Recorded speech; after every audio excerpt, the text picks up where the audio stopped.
நான் வாசிக்கிறேன் 4ஆம் அதிக வசனத்தையும், பிதாக்களை நீங்களும் உங்கள் பிள்ளைகளை கோபப்படுத்தாமல் கர்த்தர் கேட்ட சிக்ஷையிலும் போதனால் வளர்ப்பீர்கள். 3, உன் தகப்பனையும் தாயும் கனம் பண்ணுவாயாக என்பது வாக்குத்தத்தம் உள்ள முதலாம் கற்பனை. பிள்ளைகளுக்கு சொல்லிட்டு அப்பாவுக்கும் சொல்லுது.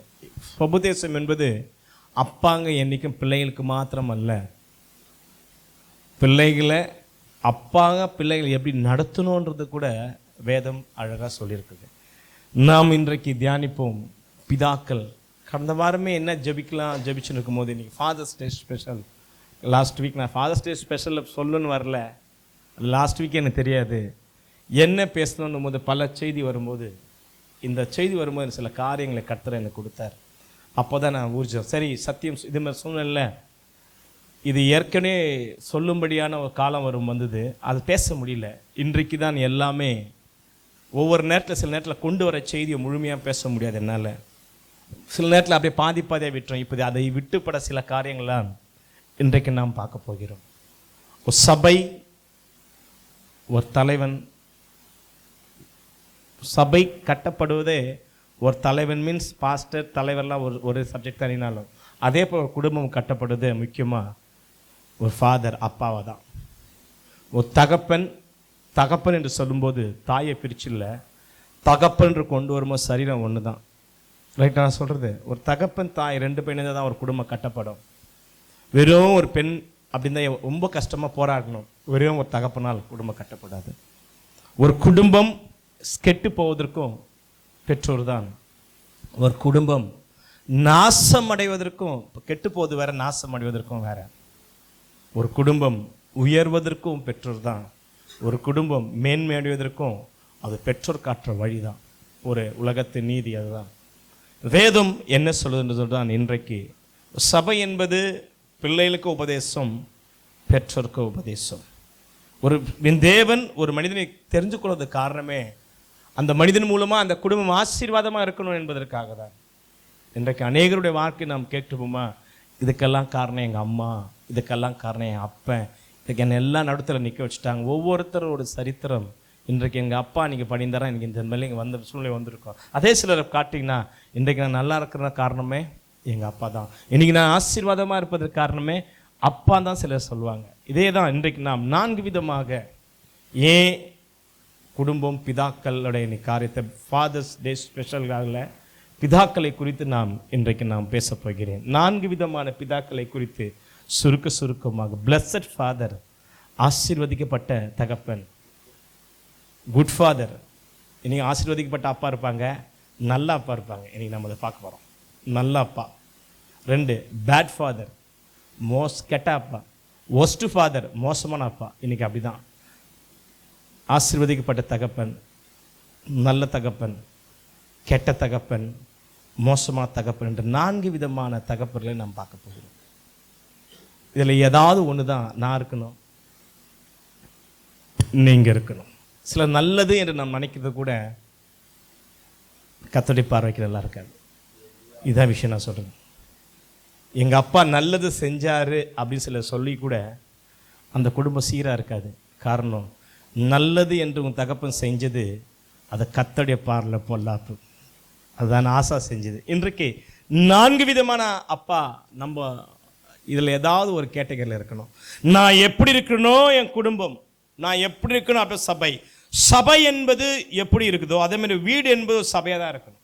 எப்படி சபை எல்லாரும் கூடி வரும்போது தான் சபையாகுது. அது வரைக்கும் அது பிளேஸ் அதே. ஆனால் அப்படி இல்லை, நம்ம வீடு எப்போவுமே கூடி இருக்கும். நீதிமான் கூடாரத்தில் ரட்சிப்பின் கம்பீரம் சத்தம் கேட்கும், கர்த்தருடைய வலதுகரம் பராக்கிரமம் செய்யும், நீதிமான் ஒரு வாசஸ்தலத்தை கர்த்தர் ஆசீர்வதிக்கிறார்னா அது சபையா எப்பாது. எங்கெல்லாம் ஒரு குடும்பமாக கூடி நின்று கர்த்தருக்காக வாழ்றோமோ அது அவருடைய வாசம். சபை என்பது அவர் வாசம் செய்கிற இடம். அன்றைக்கு 40 வருஷம் அந்த அங்கே என்ன சொல்லுதான் பைபிள், பாளையத்தில் கர்த்தர் உலாவினாராம். அவர் சபையில் உலாவணும் தானே சொல்ல முடியாது. ஆசரிப்பு கூடாரத்தில் இருந்தார். 40 வருஷம் எங்கே உலானாரு? 38 வருஷம் உலாவி கொண்டு இருந்தார். சொன்னார், நீங்கள் நான் உங்கள் பாளையத்தில் நல்லா உலான பைபிள்னால் நீங்கள் என்ன பண்ணால் அந்த அப்போ அவங்க போயிருந்தாங்க இருந்தாங்க. நீங்கள் மலை கழிக்கும் போது கூட என்ன போனால் கையில் ஒரு குச்சி எடுத்துன்னு போகணும். என்னது குச்சி எடுத்துன்னு போகணும். ஏன்னா நீங்கள் மலம் கழிச்சு ஒரு பல்ல நோடி தான் போடணும். அதுக்கப்புறம் என்ன பண்ண மலத்தை மூணும். ஏன்னா உன் தேவனாய கர்த்தர் பரிசுத்தராய் பாளையத்தில் உலாவுறபடினால் அசுத்தம் என்ன பண்ண முன்னாடி இருக்கக்கூடாது. அப்போ எப்படி இருக்குது பாருங்களேன். நம்ம மலம் கூட அவருக்கு பார்வைக்கு சரியா இருக்கக்கூட நீ மூடணும்னு சொல்லி கர்த்தர் இவ்வளோ உபதேசம் பண்ணியிருக்காருன்னா அப்போ மக்களோட தான் அவர் மக்களோட உலாவுகிறார், குடும்பத்தோட உலாவுகிறார். அண்ட் அப்படித்தானே நம்ம வீடே ஒரு சபையா இருக்கு. அதனால சொன்னேன், நம்ம ஆசீர்வதி நம்ம எதிர்கால சந்ததி ஆசீர்வாதமா இருக்கணும்னா இப்போ சொல்ல போகிற நான்குல ஏதாவது ஒன்று இருக்கணும். பிளஸட் ஃபாதர், ஏன் அந்த பிளஸடாக நான் தகப்பனாக இருக்கிறேன். குட் ஃபாதர், ஏன் ஒரு நல்ல தகப்பனாக இருக்க முடியும். பேட் ஃபாதர், ஏன் ஒரு கெட்ட தகப்பன்ற வேதம் சொல்லுது. ஒஸ்ட், மோசமான அப்பன் யாரு. இது நான்குல உங்கள் அப்பாவாக இருக்கணும், நானாக இருக்கணும், ஏதாவது ஒன்று இருக்கணும். எது உங்கள் பிள்ளைகளை நீங்கள் ஆராய்ந்து பார்க்க போகிறீங்க. பெற்றோர்களை நீங்க பார்க்க வேண்டி பாருங்க. நீங்க கர்த்தருடைய உங்க வீடு கர்த்தருடைய சபையா இருக்கா நீங்க பார்க்க போறீங்க. அதுக்கு மாத்திரம் இல்ல, நீங்க கர்த்தருடைய சபையில ஒரு நல்ல ஒரு ஆத்மா இருக்கிறீங்களா நீங்க சோதித்து பார்க்க போறீங்க. உங்களுடைய வாழ்க்கை உங்கள் பிள்ளைகளுக்கு சபைக்கு அடையாளமா இருக்கா நீங்க பார்க்க போறீங்க. என்னோட சேர்த்து தான் பார்க்கலாம். நம்ம ஃபர்ஸ்ட் பிளஸட் ஃபாதர் இங்க யாருன்னு நீங்க நினைப்பீங்க. எல்லாம் அறிஞ்சது தான். எடுத்துக்கொள்ளுங்கள், யார் இந்த வேதத்தில் பிளஸட் ஃபாதர். ஓல்ட் டெஸ்டமென்ட் 48ஆம் அதிகாரம் ஆதி யாகமும் எடுத்துக்கொள்ளுங்க. 48 நான் சொல்றதை வாசிங்கள் பார்க்கலாம். இப்போ நான் சொல்ல போறேன் சில காரியம் எல்லாருமே நான் பிளஸட் ஃபாதர் ஆபிரகாம் தான் சொல்லுவாங்க. யாக்கோபு நான் சொல்றது பாருங்களேன், வாசிக்கிறேன் நான் 21. பின்பு இஸ்ரவேல் யோசேப்பை நோக்கி, இதோ நான் மரணம் அடைய போகிறேன், தேவன் உங்களோடு இருப்பார், அவர் உங்களை பிதாக்கள் தேசத்துக்கு உங்களை திரும்பவும் போக பண்ணுவார் என்றும் உன் சகோதரருக்கு கொடுத்ததை பார்க்க நான் என் பட்டயத்தாலும் என் வில்ல எமோரி கையில் சம்பாதித்த ஒரு நிலத்தை உனக்கு அதிகமான பங்கை கொடுத்தேன் என்று சொன்னார். யாரு? யாக்கோபு. யாரை பார்த்து சொன்னார்?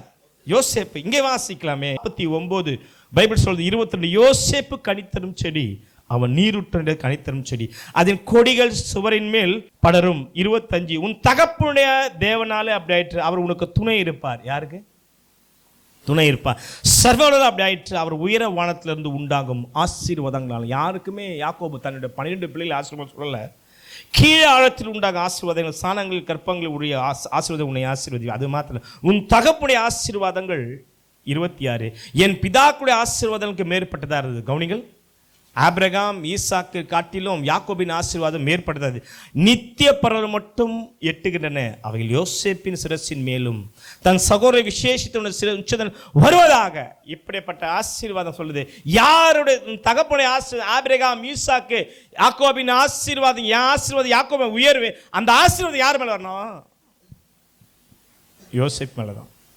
ஆபிரகாம் ஒரு புள்ள பெற்றாரு, ஈசாக்கு ஒரு ஆள் ஆசீர்வதிக்கலாம். யாக்கோபு 2 பிள்ளை படுத்தாரு. 2 பிள்ளை யாரா 1 2 தான் செலக்ட் பண்ணலாம். ஒன்று ஏசா, ஒன்று யாக்கோபு. ஆனால் 12ல் 1 செலக்ட் பண்ணுறது சாதாரண விஷயம் கிடையாது. 2ல் 1 எடுத்துடலாம். 1 தான். ஆனால் ஆபிரகாம் சொல்ல, ஈசா சொல்ல, எங்கள் அம்மா ஆசீர்வதிக்கப்பட்ட சொல்லலாம், என் பிள்ளை ஆசீர்வதிக்கப்பட்ட பிள்ளை அப்படிலாம். யாக்கோபு சொல்லலாம், எது ஈசாக்கு சொல்லலாம், யாக்கோபு ஆசீர்வதிக்கப்பட்டவன். ஆனால் யாக்கோபு சொல்ல முடியாது, ஏன்னா அவன் 2 பிள்ளை வச்சில்ல, 12 பிள்ளை. யூதா இருக்கிறார், ரூபன், சிமியன், லேவி, இவங்களாம் இருக்கிறாங்க. அந்த 12 பேரில் ஒருத்தனுக்கு மாத்திரம் ஆசீர்வாதித்த ஆசீர்வாதம் வேறு யாருக்கும் அவன் சொல்லி முடிக்கிறாரு. அது யார் உச்ச தலைமையில் வரணும்? யார் மேலே? யோசேப்பின் மேலே. நான் சொன்னனே, யோசேப்பு அவங்க அப்பா ஆசீர்வாதத்தால் ஆசீர்வதிக்கப்பட்டவரா? இப்போ அப்படி கிடையாது. ஏன் யாக்கோபு இப்படி சொல்லணும்? எப்படி ஒரு பிளஸடான அப்ப ஆபிரகாம் காட்டிலும் ஈசா காட்டிலும் யாக்கோபை காட்டிலும் ஒரு ஆசீர்வதிக்கப்பட்ட ஒரு தகப்பன் யார் தெரியுமா? எல்லாம் சொல்லுவாங்க, ஆபிரகாமை ஆசீர்வதித்தேன், உன் தகப்பன் நான் இட்ட ஆணையை நிறைவேற்றுவேன். யார்கிட்ட? ஈசா கிட்ட. அதே யாக்கோபு கிட்ட உன் தகப்பனிட்டு ஆணை நிறைவேற்றேன் ஆபிரகாம் ஈசாக்கு சொல்லுது. அது யார்? ஆபிரகாம். ஆபிரகாமுக்கு தேவன் ஆணையிட்டு நினைந்தருளினார். எங்கே? எகிப்துல அடிமைப்படு. ஆபிரகாம் கிட்ட ஆணை நிறைவேற்றுவேன். அப்ப யார் ஆசீர்வதிக்கப்பட்டவங்க? ஆபிரகாம் தானே. அப்ப நான் ஏன் என்ன சொல்றேன்? பிளஸட் ஃபாதர் ஆபிரகாம் கிடையாது. வேதம் எழுதிருக்கலாம். நான் இங்க தனியா ஒரு அப்பாவா சொல்லும் போது யோசேப்பு தான். ஆபிரகாம் ஏன் அப்படி? யோசேப்பு நம்ம சில காரியங்களை நம்ம பார்க்க போகிறோம். கவனிகள், இங்க வசனத்தை எல்லாமே அறிஞ்சுதான். யோசேப் 4 பேர்ல யோசேப்பை பெத்த பிள்ளைங்க தான் ஆசீர்வதிக்கப்பட்டவங்களா இருப்பாங்க. ரூபன் பெத்த பிள்ளைங்க சொல்ல முடியாது. சிமியோன், லேவி, யூதா, இயேசு கிறிஸ்து யூதா சொல்ல முடியாது. அதற்கு மேல் கானான் தேசத்துல பிறந்தவன் யாரு? பென்யமீன் பிள்ளைங்க சொல்ல முடியாது. காரணம் தெரியுமா? எல்லாருக்கும் பாருங்க, பாரா சேரா யார் பெத்தது? யூதா. பென்யமீனுக்கு நிறைய பிள்ளைங்க இருந்தாங்க. பென்யமீன் நிறைய பிள்ளைங்க. யோசேப்பு பெத்தது 2 தான். அதே மாதிரி லேவிக்கு நிறைய பிள்ளை, கெர்சோம், கோகாத், மெராரி, இவங்களா இருந்தாங்க. என்ன ஒன்றுனா பாரா சேரா. யாராக்கு? பாரேஸ்க்கு. யூதா பாரேஸ் பெற்றான், பாரேஸ் அவனை பெற்றான், அவ்வளோதான். ரூபன் இவனை பெற்றான், அவனுக்கு அப்புறம் பெற்றான். ஒருத்தருக்கு தான் கொடுத்தாங்க. ஆனால் யோசேப்பு பெற்ற 2 பிள்ளைக்கும் ரூபனுக்கு ஒரு கோத்திரம், ரூபன் கோத்திரம், மனாசே எப்ராயிம் 2 பேருக்கும் பங்கு. யாருங்க? யோசேப்பு கொடுத்தது எத்தனை பேர் இருந்தாலும் ஒரே ஒரு பங்கு தான். ரூபன் அவன் 10 பிள்ளை பெற்றாலும் ஒரு பிள்ளை தான் பங்கு கொடுத்தாங்க. கவனிங்க. யூதா 2 பிள்ளை பெற்றாலும் 1 தான் கொடுத்தாங்க. பென்யமின் நிறைய பிள்ளை இருந்தாலும், லேவி ஆசாரியம் வரப்போகிறது இருந்தாலும் கொடுத்தாங்க. ஆனால் யோசேப்பு பெற்ற 2 பிள்ளைக்கும் மனாசே கோத்திரம் அப்புறம் எப்ராயிம் கோத்திரம். கவனிங்கள், அதில் கவனிங்கள். ஏன் ஆபிரகாம் காட்டிலும் இவர் ஆசீர்வதிக்கப்பட்டவர், ஈசாக்கை காட்டிலும் ஆசீர்வதிக்கப்பட்டவர், யாக்கோபு காட்டிலும் ஆசீர்வதிக்கப்பட்டவர்னா சிம்பிள். காரணம் என்ன தெரியுமா? ஆபிரகாம் ஈசாக்குக்கு தான் ஆசீர்வாதமாக இருந்தார். ஆபிரகாம் யோசேப்புக்கு தான் ஆசீர்வாதமாக இருந்தார். ஆபிரகாம் இஸ்ரவேலுக்கு ஆசீர்வதிப்பு வந்திருப்பார். ஆபிரகாம் யாக்கோபுக்கு, ஏசாவுக்கு, மீதி இந்த 12 பேர் தான் ஏறத்தாழ எகிப்திலிருந்து அவங்க கானான் தேசத்தில் இருக்கும்போது 75 பேருக்கு தான் ஆபிரகாம் ஆசீர்வதிக்கப்பட்டவர். இங்கேருந்து போகும்போது எங்க பேர எத்தனை பேருக்கு இன்னைக்கும் இருக்கலாம். ஆனால் யோசேப்பு எகிப்தில் போன 70-75 ஏறத்தாழ அவங்களுக்கு தான் ஆசீர்வாதமாக இருந்தார். யோசேப்பு சொல்லுவோமே எகிப்துக்கே ஆசீர்வாதமாக இருந்தார். கரெக்டாக சொல்லாமே. ஹல்லேலூயா. யாரையா சொல்லுங்க? யாரு? ஒரே ஒரு குடும்பத்துக்கு ஆசீர்வாதமா இருக்குது, அது பிளஸட் ஃபாதர் கிடையாது ஐயா. இந்த நாள்ல பாருங்க, எகிப்துக்கு போகும்போது 70 பேரா போனாங்க. அந்த 70 பேருக்கு அந்த 70 பேர் தான் சொல்ல முடியும். ஆம்பளைங்க நாங்கெல்லாம் எங்க போய் எங்க தகப்பன் யாரு அங்க யாரு இந்த நாள் சொல்ல முடியும். ஆனால் இன்னைக்கு இதே நாள்ல அவங்க சொல்லி அவங்களாம் முடிக்கும் போது யார் சொல்ல முடியும்? சொல்ல முடியும். எங்க எகிப்துக்கு மாத்திரம் இல்ல, சகல தேசத்தாரும் பஞ்சத்துல எங்க போனாங்க? கானான் தேசத்தில் பஞ்சம் கொடுமையா இருந்தது. யோசேப்புவின் குடும்பம், யாக்கோபின் குடும்பம், கானான் தேசத்தில் அநேகர் போயிட்டு எகிப்துல போயிட்டு ஆகாரம் வாங்க. அதுக்கெல்லாம் காரணம் யாருன்னா, எல்லாரும் ஆகாரத்துக்கு அலையும் போது, ஓலை விடும் போது நீ யாரை வைப்பாருங்க? பார்வன் சொன்ன என்கிட்ட வராதிங்க, நீங்க எங்க போங்க? இன்றைக்கு நம்ம குடும்பம், தகப்பன் என்னைக்குமே இஸ்ரவேல் தனக்குத்தானே கனி கொடுக்கிற திராட்சை செடியா இருக்கக்கூடாது. ஒரு கிறிஸ்தவ வாழ்க்கை என்பது ஆசீர்வதிக்கப்பட்ட மனுஷன் உங்க குடும்பத்துக்கு மாத்திரமல்ல, ஒரு சபைக்கும் சமுதாயத்துக்கு நம்ம ஆசீர்வாதம். என்ன ஆசீர்வாதம்? அப்படி ஒரு பிளஸட் ஃபாதர், எப்படி இவருடைய ஆசீர்வாதம் நீ கவனிங்கள், நாம் பார்க்கலாமே. எடுத்துக்கொள்ளுங்கள் யோசுவாவின் புத்தகம் கடைசி 24ஆம் அதிகாரம். ஏன் இவர்கள் ஆசீர்வதிக்கப்பட்டவர் சொல்லிட்டு எதனால நம்ம வேகமாக படிக்கலாமே. 32 நான் வாசிக்கிறேன். இஸ்ரவேல் புத்திர எகிப்திலிருந்து கொண்டு வந்த யோசேப்பின் எலும்பிலே அவர் சீக்கேமிலே யாக்கோபின் சீக்கேமின் தகப்பனாகிய எமோரு புத்திர கையில் 100 வெள்ளிக்காசு கொண்ட நிலத்தில் பங்கில் அடக்கப்பட்ட அந்த நிலம் யோசேப்பின் புத்திரருக்கு சோதரமாயிற்று. கானான் தேசத்தில் பிறந்தவன் பென்யமீன் மாத்திரம் தான். யாருங்க? எங்க எப்ராத்தா ஒரு வழியில தான் கானான் தேசத்தில் பிறந்தது யாரு? பென்யமீன். ஆனால் இந்த 12 பேர்ல செத்து ஒரே ஒருத்தன் தான் கானான் தேசத்தில் அடக்கம் பண்ணப்பட்டான். ரூபன், சிமியன், லேவி, யூதா, இசாக்கா, செப்லான், நப்தலி, காத், ஆசேர், பென்யமீன் எல்லாம் இறந்தாங்கயா. எகிப்துல தான் இருந்தாங்க. எகிப்துல அடக்கம் பண்ணப்பட்டாங்க. ஆனால் பென்யமீன் வழியில பிறந்திருக்கலாம் கானான் தேசத்துல. ஆனால் அவருடைய எலும்பு எங்க இருந்து தெரியுமா? அங்கே இருந்தது. ஆனால் ஒரு மனுஷன் அதிக வருஷம் கானான் தேசத்துல இருந்தவர், கம்மியா இருந்தவர் யாரா? 17 வருஷம் தான் கானான் தேசத்துல இருந்தார். யாரு? ஒன்லி 17 வருஷம் தான் கானான் தேசம். மீதி எல்லாம் எகிப்துல இருந்தார். அதிக வருஷம் எகிப்துல இருந்தாரையா. ஆனா அதிக வருஷம் கானான் தேசத்துல வாழ்ந்தவங்க, கானான் தேசத்துல பிறந்தவங்க. ஆனால் முடிவு எங்க தான் போச்சு? எகிப்து தான் இருந்தது. ஆனா ஒரு மனுஷன் மரிக்கும் போது, உயர்வுல மதிக்கும் போது, நான் மரித்த பின்பு என் எலும்பு எங்க போனோம் சொல்லி இவங்க சொல்லக்கூடாதா? ரூபன், சிமியன், லேவி அவங்க கூட அவங்க பிதாக்கள் கல்ற எங்க இருந்தது? ஆபிரகாம், ஈசாக், யாக்கோபு கல்ற எங்க இருந்தது? இங்க இருந்தது. இந்த 11 பேருக்கு சொல்லக்கூடாதா? லேவி சொல்லக்கூடாதா? பென்யமீன் அங்கதான் பிறந்தேன், என்னை அடக்கம் பண்ணா கட்ட அடக்கம் பண்ணிருப்பாங்க. யோசேப்பு சொன்னதை வச்சு மக்கள் அடக்கம் பண்ணாங்களா? ஏன் அவங்க சொல்லல? அவங்களுக்கு இவங்க வித்தியாசம் பார்த்தீங்களா? ஏன் யோசேப்பு சொல்லணும்? எலும்பு அங்க இருந்தா உயிர் தெழ மாட்டாரா? நான் கேட்கிறேன். ஒண்ணுதான், தன் தகப்பனுடைய வழியை கற்றுக்கொண்ட ஒரே மனிதன் யோசேப்பு தான். தகப்பன் மரிக்குமோ சொல்றாரு, நீங்க எங்க என்ன? இது யாக்கோபுக்கு கத்த சொன்ன சத்தியம். நீ எகிப்துக்கு போவ, திரும்பி என்ன பண்ண உன்ன அப்படி நீ உயிரோடு போவ, திரும்பி கொண்டு வர. யோசேப்பு தன் கையினால் மரிக்கும் போதே மரணத்தை குறித்து சொல்லப்பட்ட மனுஷன் அவன். நீ அங்கே செத்துடுவ, நீ திரும்பி அவன் சாகும்போது தன் பிள்ளைகிட்ட கெஞ்சிறாரு, என்னை இங்கே வைக்காத. தகப்பன உணர்வை பார்த்துருப்பாரு, சத்தியம் பண்ணி கூடியா அந்த 11 பிள்ளைகிட்ட கேட்கல அவர் அவர்கிட்ட. ஏன்னா அந்த அதிகாரம் உள்ள யாருன்னா, இங்கேருந்து என்னை கொண்டு போகிறதுக்கு தேசத்துலேருந்து வெளியே கொண்டு போகிற அதிகாரம் உள்ள யாருங்க, யோசேப்பு தான். மறிச்சுட்டா இங்கே வைக்காத, என் பிதாக்களோட கல்லறையில் அவங்ககிட்ட. அப்போ அந்த தகப்பனுடைய உணர்வை பார்க்குறாரு. அப்போது அந்த ஸ்பெஷல் என்னைக்கு அவங்க தகப்பனோட சத்தியம் பண்ணாரோ நீங்கள் வைக்கக்கூடாதுன்னு சொல்லும்போதே அப்பயே அவர் உள்ளத்தில் அந்த உணர்வு வந்துட்டுருக்கோம், நானும் மரித்தால் இங்கே வச்சாலும் என் எலும்பு இங்கே இருக்கக்கூடாதுன்னு தான். ஹல்லேலூயா. இதுலேருந்து என்ன சொல்லுது தெரியுங்களா? பிரித்து எடுக்கப்பட்ட வாழ்க்கை. நமக்கும் இந்த உலகத்துக்கு எகிப்தில் பெரிய ஆசீர்வதிக்கப்பட்ட மனுஷனாக இருந்தாலும் எகிப்தில் இருந்தால் பிரிமையில தான் வச்சிருப்பாங்க. நல்லா கவனிங்கள், உலகத்தின் மேன்மை இன்னைக்கு செத்த பிறகு அந்த கல்ற இந்த கல்ற சில பேர் மேனே பாடுறாங்க. அந்த கல்ற கார்பரேஷன் கல்ற வச்சா பரலோகத்துக்கு போக மாட்டாங்களாம். ரோட்ல கல்ற வச்சா இன்னும் ஒருத்தர் சொன்னாங்க, எப்படியாப்பட்ட கல்ற வச்சா பரலோகத்துக்கு போயிடுவியா நீ? ஆசாமரியா இன்னும் பெருமை டாப் வச்சிருக்க? அந்த ரோட்டு கல்றைக்கு ₹1,00,000 கொடுக்குறாங்களா? எங்களுக்கு பிரைவேட் கல்ற இந்த கல்றில் வச்சா எங்களுக்கு ஒரு கல்ற இருக்குது. எந்த கல்றில் உயிரோடு செத்த பிறகு நம்ம உயிரோடு இருக்க செத்த சிங்கத்தை கல்ற உயிரோடு இருக்க நாய் வாசினுமா செத்த பிறகு நீ எதுக்குமே லாக்கில, நாத்தடிக்கு தான் லாக்கி நாருமே. இது எங்கே போய் போச்சா என்ன ஆகுது? நம்ம ஏன் போதைக்க நான் உயிர் தேர்தல் காரியத்திற்காக தான் அவர் நீங்கள் நம்ம மேலே பாட்டுறோம். எங்கள் கல்ற அவ்வளோ பெருசாக இருக்கும். நாங்கள் வருஷம் தூபம் காட்டுறோம். நிக்குஸ்தான் ஒரு நாள் கத்திர ஒடிச்சு போடுவார். அது வருஷம் நாங்கள் டீயை ஊற்றுறோம். அப்படி தானே? பிரமிட்ல தாங்க உலகத்துக்கு மரியாதை. இந்த ராஜ் மீன்ஸ் இன்னைக்கு உலகத்தில் எது நம்ம பிரமிட், அது எகிப்தில் மாத்திரம் தான் அதை கட்டுப்படும். பெரிய பெரிய ராஜாக்கள் வச்ச இடத்துல எங்கே வச்சு யோசப் எங்கே வச்சுருப்பாங்க? கிணத்துக்குரியான ராஜாக்கள் செய்யாததை யார் உலக எகிப்து உயிர் வாழ வச்சது ராஜாக்கள் அல்ல. எகிப்து மக்கள் இன்னைக்கு உயிரோடு இருப்பதற்கு காரணம் யோசேப்பு தான். அவன் யோசேப்பு செத்த பிறகு அவன் பைபிள் சொல்லுது சுகந்த வர்க்கம் விட்டு என்ன பண்ணாங்க? வச்சுருப்பாங்க. எங்கே வச்சுருப்பாங்க? அப்போ பிரமிடில் இருக்குது எனக்கு கிணம் இல்லை. கீழே எங்கள் பிதாக்கள் அற்பமாக எண்ணப்பட்ட மீன்ஸ் ஆடு மேய்க்கிறவன் எகிப்தில் அவன் பார்வைக்கு எப்படி இருந்தால் அருவருப்பா. எங்கள் அருவருப்பாக இருக்கிற எங்கள் பிதாக்கள் எங்கே இருக்கிறாங்களோ அங்கே தான் வைக்கிறோம். நீங்கள் மனுஷனம்மா பெருமை உள்ள பிசாசுனா நல்ல ஃப்ரெண்டு பொறுக்கிங்க, ரவுடிங்க, அரசியல்வாதிங்க இவங்கள வேணா பாட்டுறீங்கய்யா, கர்த்தருடைய பிள்ளைங்கண்ணா.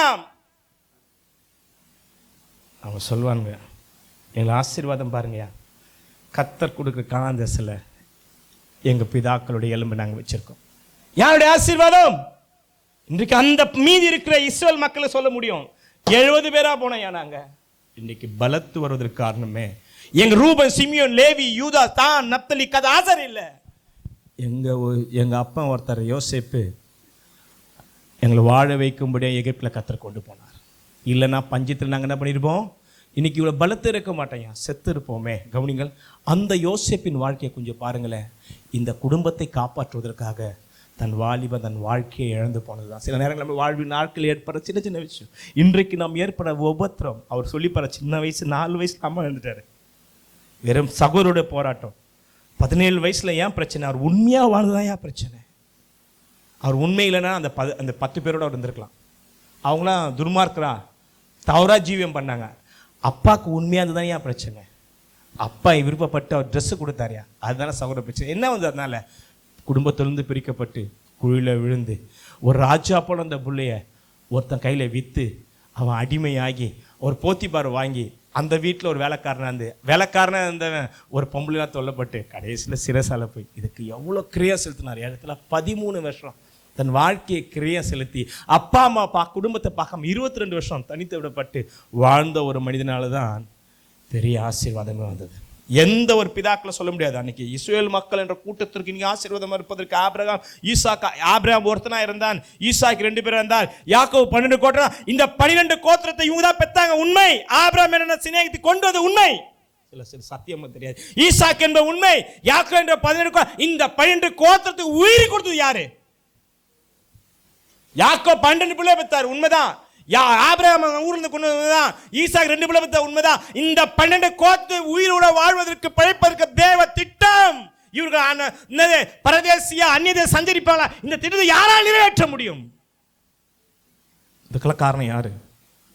ஒரே ஒரு மனுஷன் தான். யோசிப்பு இல்லைன்னா தேவ திட்டம் நிறைவேறியிருக்காது. யோசிப்பு இல்லைன்னா அந்த குடும்பம் செழிச்சிருக்காது. யோசேப்பு இல்லைன்னா அவளுக்கு கனமே இருக்காது. அங்கே எகிப்தை போய் பலத்தாங்களா? யாரால? கோசா நாட்டில் ஸ்ட்ராங் ஆனாங்களா? யாரா? அவங்க பலமுள்ள மனுஷன் மாறுவதற்கு காரணம் யாரு? பின்னால ரொம்ப பலம் உள்ளவங்க, அவங்க பெருகிறதுக்கு வழி யாரு? காந்தஸ்ல இருந்தா பட்டினிலே செத்துட்டு இருப்பேன். கோசா நாட்டோ செழிப்பான இடத்துல கொண்டு வந்து வச்சு யார் தெரியுமா? பார்வோன் அவங்க முகத்தை பார்த்து வைக்கல, யோசேப்பின் குடும்பத்துக்காக கோசா நாட்டில் இடம் கொடுத்தாங்க. காரணம் யார்மா? Blessed father. ஒரு ஆசீர்வதிக்கப்பட்ட தகப்பன் குடும்பத்திற்கு மாத்திரம் ஆசீர்வாதமாக இருக்க சூழ்நிலை தகப்பனா அவன் பிளஸட் ஃபாதர் கிடையாது. ஒரு மனிதன் சமுதாயத்திற்கும் இந்த உலகத்திற்கும், நான் அதிகமாக சொல்கிறேன் சிம்பிளாக, ஒரு மனிதன் தன் குடும்பத்திற்கும் கிறிஸ்துவ சமுதாயத்திற்கும் சபைக்கும் ஆசீர்வாதமாக இருக்கும் தான் அவன் ஆசீர்வதிக்கப்பட்ட தகப்பன். கரங்களை சொல்லாமே அல்லேலூயா. ஏன் இந்த யோசேப்பினால் ஆசீர்வாதமாக இருக்க முடியும்? Simple simple. நீங்கள் உங்கள் குடும்பத்துக்கு நல்ல தகப்பனாக இருக்கிறீங்களா? ஆசீர்வாதப்பட்ட ஒன்றே ஒன்று தான். ஏன் ஆராய்ந்து பார்க்கும்போது யோசேப்பின் வாழ்க்கையில் திட்டம் போல் எல்லார் வாழ்க்கையிலும் திட்டம் தான் இருக்குது. எல்லார் வாழ்க்கை திட்டங்குது, எல்லாருக்கும் திட்டங்குது. அந்த திட்டம் என்ன விஷயம் தெரியுமா? சில நேரத்தில் என்னுடைய என்ன சொல்லுவேனே, எத்தனையும் முறை நாங்களும் நீங்களும் சரி தேவன் நம்ம வச்ச திட்டத்தை விட்டு வெளியே வந்திருப்போமே. நானும் ஒத்துப்போமே. எத்தனையோ முறை தேவன் என் மேல் வச்ச பெரிய திட்டத்தை நாம் உடைச்சிருப்போம். மோசே மாதிரி உடைச்சிருக்க மாட்டோமா? உடைச்சிருக்கோம். சொல்லுமே, சவுலை போல உடைச்சிருக்க மாட்டோமா? இஸ்ரவேல் மக்கள் சுதந்திரிக்க வேண்டியது பெரிய இடம். எத்தனை முறை இப்படியே செஞ்சுருப்போம். கர்த்தருக்கு நான் முதுகை காட்டிருப்போம். உலகத்தை உலகத்தை அதை செய்யக்கூடாத திரும்பி செஞ்சுருப்போம்.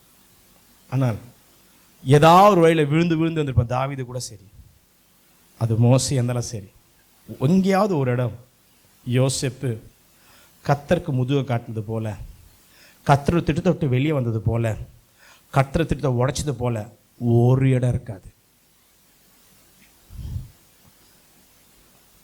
தாவீது நல்ல தகப்பனாக தான் இருந்தார், பிளஸட் ஃபாதர் சொல்ல முடியாது. ஏன்னா அவருடைய வாழ்க்கையில் ஒரு குற்றங்கள்லாம் நிறைய இருந்தது. அவன் ஒரு குடும்பத்தை கெடுத்தான்னு சொல்ல முடியும். அவங்க பிள்ளைங்களுக்கே தெரியும். யோசிப்பு ஒரு இடத்துல காட்டுங்க, எங்கள் அப்பா மோசமானவன், எங்கள் அப்பாவுக்கு அதிகாரம் இருந்து எந்த பொம்பளையாவது இழுத்து தவறு பண்ணாரான்னு சொல்லுங்கள். எங்கள் அப்பாவுக்கு அதிகாரம் தன்னை குற்றம் படுத்தி அந்த பொம்பளையை பழி வாங்கினா சொல்லுங்கள். எங்கள் அப்பா குழில தள்ள சகோதரனை எப்படியா பழிவாங்க? இல்லை, குழில தள்ள உனக்கு கீழே தள்ளப்பா, குழில தள்ளவங்க உயர்த்தி அவர் வாழும்படியான வழியை காட்டுந்தா யோசிப்பு. இயேசு கிறிஸ்துவை பிரதிபலிச்சவர் ஐயா. பழிக்கு பழி தன்னை குற்றம் பண்ணினவர் காட்டினவர்களை எங்கேயாவது ஒரு வழியாவது ஒரு முகாந்தரத்தை தேடி ஏதாவது சிம்பிளா அவளை பழி வாங்கணும் எண்ணம் யோசேப்புக்குள்ள கிடையாது. அவர் சொல்றார், கர்த்தர் என்ன நினைச்சாரோ அதை நீங்க செஞ்சீங்க.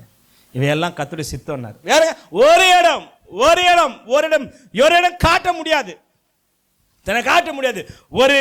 ஒரு பிளஸ்ஸட் அப்பா எப்படின்னா நம் குடும்பத்துக்கு மாத்திரம் கூடாது, தன்னுடைய அப்பாவின் வாழ்க்கை பிள்ளைக்கு ஆசீர்வாதமா இருக்கும். அப்பாவின் வாழ்க்கை பிள்ளைக்கு ஆசீர்வாதமா. அதனால தான் தாவீது ஒரு ஆசீர்வாதி நல்ல ஃபாதர் வந்து கூட தன் பிள்ளைக்கு போகும் உபதேசம் பண்ணும்போது கூட சாலோமினால் ஒரு நல்ல பிள்ளையா வாழ முடியல. காரணம், அவங்க அப்பா முழு வாழ்க்கையை ஃபாலோ பண்ணவே முடியாது யாரால. ஆனால் சாலோமோனுக்கு தெரியும் தன் அம்மாவை என்ன பண்ணாருன்னு யார் தெரியும். அதான் சாலமோன் வாழ்க்கையில் பின்னாடி பாருங்க. ஆனால் யோசேப்பை பெற்ற அந்த 2 பிள்ளைங்க தான் அன்றைக்கு இஸ்ரேல் மக்கள் கூட்டத்தில் அதிகமாக இருந்தாங்க. மனாசை இத்தனை ஆயிரம் கூட்டம், எப்ராயிம் இவ்வளோ கூட்டம். பலன் ஜனம் பொறுத்தவங்க 12 கோத்தில் யாருன்னா எப்ராயிம் ஜனம் பெருத்தவன் என்று வேதம் சொல்லி. எப்ராயிமே நான் எப்படி மறைப்பேன், எப்படி கைவிடன்னு எழுதியிருக்குது ஐயா. எஸ், இதுக்கெல்லாம் காரணம் யார்? அப்பா. உங்க சந்ததி பலகம் பெருகணும்னா, நீங்க பிளஸட் ஃபாதரா இருக்கணும்னா, ஃபர்ஸ்ட் சிம்பிள் வே, கர்த்தர் உங்களை அழைப்பை விட்டு எந்த சூழ்நிலையும் வெளியே வருவதற்கு முயற்சிக்காதீங்க. எந்த சூழ்நிலையும் அவருக்கு முதுக காட்ட நினைக்க சூழ்நிலை வரும்போது அந்த ஒரு பீரியடு மாத்திரம் முதுக காட்டலாமே. முன்னிட்டு அவர்களை என்னை விட்டு பின்னிட்டு போனாங்க. சில நேரங்களில் நம்முடைய ஆசை இச்சைக்காக தேவ திட்டம் செய்ய வேண்டிய நாமளே தேவத்தை உடைச்சி கீழே விழுந்து திரும்பி எழுந்து நிற்க முடியாமல் தவிச்சு கொண்டிருப்போம். ஆனால் இருந்தாலும் விழுந்தோம், பின்னாடி போன முதுகு காட்டினாலும் கர்த்தருடைய கிருபை நம்ம கைவிடாமல் இந்நாள் வரைக்கும் நம்ம சமூகத்தில் உட்கார வைத்திருக்குது. காரணம் சொல்லாமே ஹல்லேலூயா. The blessed father Joseph. Abraham கிடையாது. பிகாஸ் ஆபிரகாம் சொல்ல முடியும், is a worst man. worst தப்பான மேன். ஈசாக்கு கல்யாணம் ஆகி குழந்தை பெற்றது முடியும், அவர் 6 குழந்தை பெற்றுட்டார்.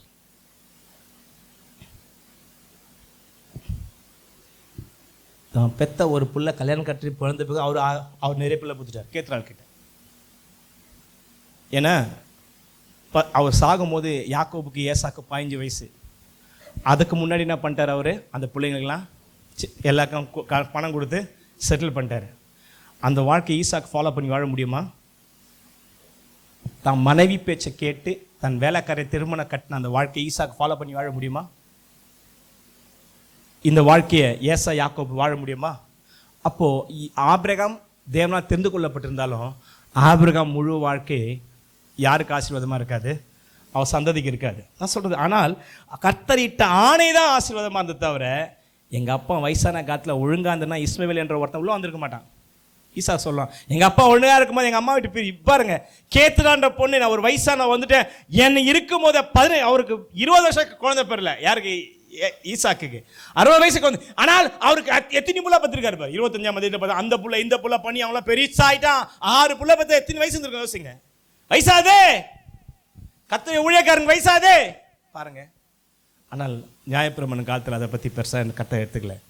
அதனால தான் சொன்னேன், பிளட் ஃபெட் ஃபாதர் இன்னைக்கு உனக்கு எனக்கு ஆபிரகாம் இருக்கலாம், ஆனால் அன்றைக்கி இஸ்ரவேல் மக்களுக்கு அது அடையாளமாக இல்லை. இப்போ நல்ல அப்பா யார்? நான் சொல்கிறேனே, நமக்கு எப்பவுமே நேரம் போகுது. நல்ல அப்பா, ஒரு நல்ல தகப்பன். ஏன்னா யோசேப்புக்கு மேலே ஒரு ஆசீர்வதிக்கு தகப்பன் நான் வேதத்தில் பார்க்கல. அது கனித்தரும் செடி. யாருக்கு கனி கொடுத்தது? பரலோகத்துக்கும் கனி கொடுத்தது, தன்னுடைய வம்சத்துக்கும் கனி கொடுத்தது, தன்னுடைய குடும்பத்துக்கும் கனி கொடுத்தது. எஸ், அது கனி கொடுத்தது. இப்போ நல்ல அப்பா எடுத்துக்கொள்ளுங்கள். நியாயாதிபதிகள் 1 அதிகாரம் எடுத்தவர்கள் வாசிங்கள் பார்க்கலாம். 10 நான் வாசிக்கிறேன். 12 அப்பொழுது காலை கீரியாத் செப்பாரை சங்காரம் பண்ணி பிடிக்கிறவனுக்கு என் குமாரத்தியாக அக்சாலை விவாகம் பண்ணி கொடுப்பேன் என்றான். பைபிள் சொல்லுது. 14 அவள் புறப்படல, என் தகப்பனுக்கு ஒரு வயல்வெளியை கேட்க வேண்டும் என்று உத்தரவு பெற்றுக்கொண்டு கதில் மேலும் நெருங்கினா காலிப்பால் நோக்கி உனக்கு என்ன வேண்டும் என்ற. நல்லா கவனிங்க, ஏன் நல்ல அப்பா சொன்னான்னு சொல்லட்டுங்களா? ஒரு தன்னுடைய மகளுக்கு சரியான வாழ்க்கையை எப்படி செலக்ட் பண்ணி கொடுக்கணும்னு யாருக்கு தெரிஞ்சது? அந்த நாளில் ஒரு வீரனை. நல்லா கவனிங்க, காலேப். நான் சொல்கிறேங்க, நல்ல மனுஷன் காலேப். இப்படி தான் என் பொண்ணை கொடுப்பேன்னாங்க. இன்றைக்கி எவனுக்கு ஒன்றா பொண்ணை கொடுத்தலாம். ஏன் கல்யாணம் வயசாச்சு, வீடு வாசல், எவன் இருந்தாலும் இந்து முஸ்லீம் கிறிஸ்டின் இருந்தாலும் என்னது வீடு இருந்தால் எப்படி இருக்குது? அன்றைக்கி அப்படி கிடையாது. இப்படி இருக்குன்னு தான் பொண்ணை கொண்டு கொடுப்பேனா? இன்றைக்கி எப்படிமா கர்த்தரால் மீட்கப்பட்டவனுக்கு தான் பொண்ணை கொடுப்பேன். அதான் அத்தியாவசியம். அல்லேலூயா. எப்படியா இருக்கணுக்கும் பொண்ணை கொடுக்கக்கூடாது, உனக்குன்னு ஒரு திட்டம் இருக்கணும். இப்படி தான் நமக்கு என்ன திட்டம் கர்த்தர் வச்சிருக்காரு? ஆபிரகாமுக்குள்ள வச்சாரு. என் ரத்தம் சம்பந்தத்துக்கு தான் என்ன பண்ணணும்? எனக்கு என் பிள்ளைக்கு பொண்ணு எடுக்கணும். நம்ம ரத்தத்தால் மீட்கப்பட்டவங்க தான் என்ன பண்ணணும்? நம்ம பொண்ணு எடுக்கணும், பொண்ணு கொடுக்கணும். பாருங்க, 2வது தான் மகளோட வச்சிருக்க ஃபெலோஷிப். அந்த அம்மா இறங்கும் போதே அந்த அம்மா போய் கேட்கல உனக்கு என்ன வேணும். அங்கே பாருங்க, கழுதின் மேலேருந்து இறங்கின அப்போ காலை பண்ணி அந்த அம்மா கேட்கல. கேட்கறதுக்கு முன்பாக see the father, good father. பாருங்க எப்படி நான் வாசிக்கிறேன். 14 அவளை புறப்படாது என் தகப்பட்டு ஒரு வயலில் கேட்க வேண்டும். அவனிடத்தில் யாரை புருஷன்கிட்ட சொல்கிறாங்களா? உத்தரவு கேட்டுக்கொண்டு கழுதில் மேலே காலை போலை கண்டு உடனே அந்த அப்பா தொல்லை கொடுத்து நீ இது வேணும் கேட்கல. அந்த அம்மா கழுதில் மேலே இறங்கி புருஷன் புருஷன் சொல்கிறாங்க. ஐயா நாங்கள் அப்பாட்ட ஒன்று கேட்டு வரேன். இறங்கி வரும்போது அப்பா போய் கேட்குறாரு மகளுக்கு என்ன அண்டாஸ்டிக், என்ன சூப்பர் ஃபாதர் இருப்பார். Mind read. இப்போ தன் மகளை குறித்து அப்பாவுக்கு தெரியுது. என் பொண்ணு இறங்காத, ஏன் இறங்குறா? அந்த பொண்ணை கட்டு நல்ல அப்பா தன் பிள்ளையை குறித்து அறிஞ்சிருக்கணும். எது என் பிள்ளை விரும்பும், எது பிள்ளைக்கு என்ன செய்யணும்னு உங்கள் மகளை குறித்து ஒரு அப்பா அறிஞ்சிருக்கணும். அதுங்களை பற்றி எனக்கு ஒன்றுமே தெரியாது. அப்போ சொல்கிறாங்க, அப்போது அவள் எனக்கு ஒரு ஆசீர்வாதம் தர வேண்டும், வறட்ச நிலத்தை எனக்கு தந்த நீர்ப்பாய்ச்ச நிலங்களை எனக்கு தர வேண்டும் என்றான். அப்போது காலை மேற்புறத்திலும் கீழ்ப்புறத்திலும் அவளுக்கு நீர்ப்பாய்ச்ச நிலங்களை பார்த்தேன். அப்போது காலப்பீட்டில் அக்ஷாலுக்கு என்ன கொடுக்கப்பட்டதுன்னா, அக்ஷா இஷ்டம் போல் வாழ முடியாது. என்ன கொடுத்தீங்க? கடந்த வாழ்க்கை எப்படி இருந்தது? வறட்சி மீன்ஸ் அப்படின்னா நான் விரும்புதை நீங்கள் செய்யலை. என்னதுங்க? காலேப் சாதனை இல்லை யாரு? இப்போ நான் விரும்பு செய்யுங்கப்பா. அப்போது வறட்சியான நிலத்தை மேலேருந்தோம் கீழந்தோம். என்னதுங்க பைபிள் சொல்லுது? அப்போது மேல்புறத்திலும் கீழ்ப்புறத்தில் ஒரு ஆவிக்குரிய அப்பா மேலான அனுபவத்தை கற்றுக் கொடுக்கணும், கீழான அனுபவத்தை கற்றுக் கொடுக்கணும். எப்படி அங்கே வாழணும்னு கற்றுறணும், இங்கே எப்படி வாழக்கூடாதுன்னு கற்றுறணும். அங்கே எது பிரியம்னு கற்றுக் கொடுக்கணும், இங்கே எது செய்யக்கூடாதுன்னு கற்றுறணும். தேவனுக்கு எது பிரியமானு சொல்லிக் கொடுக்கணும், தேவனுக்கு எது பிரியமில்லாத சொல்லித்தரேன். மேலேயே கற்றுறணும். இன்னைக்கு அப்பாவுக்கு கீழே தான் கற்றுறேன், அம்மா கீழே என்ன புத்தகங்களுக்கு எஜுகேஷன் தான் கற்றுறணும். பைத்தியம் வந்துடும் உங்கள் பிள்ளைக்கு. அறிவு இருமா போய் உண்டாக்கும். அது உங்கள் பிள்ளைக்கு ஆசீர்வாதமாக இருக்காது. ஒரு அப்பாவோட நல்ல அப்பான்னா, நல்ல அப்பான்னா உங்கள் பிள்ளைக்கு எவ்வளோ செலவு பண்ணுறீங்க? 4 ஹவர் 3 ஹவர் உட்காருங்க ஸ்கூலில். இதில் உங்கள் பிள்ளைங்க ஒரு வசனம் சொல்லுங்கள். பரவாயில்ல விடுங்க. உங்கள் பிள்ளைக்கு இதுக்கு ஜெபம் பண்ணுறீங்களா? உங்கள் பிள்ளை ஃபஸ்ட் கிளாஸ் வரணும், அது வரணும், நிறைய மார்க் எடுக்கணுன்றீங்களே. உங்கள் பிள்ளைங்க கர்த்தருடைய வாசனங்களை கை கொண்டு வாழணும் ஜெபம் பண்ணுறீங்களா? இன்றைக்கி நீங்கள் ஜெபிச்சாதான் அடுத்த 5 வருஷம் பொறுத்து வேலை செய்யும். இந்த மாதிரி என் பிள்ளைக்கு உங்கள் பிள்ளைங்களாம் இப்போ நீதி தெரியாது.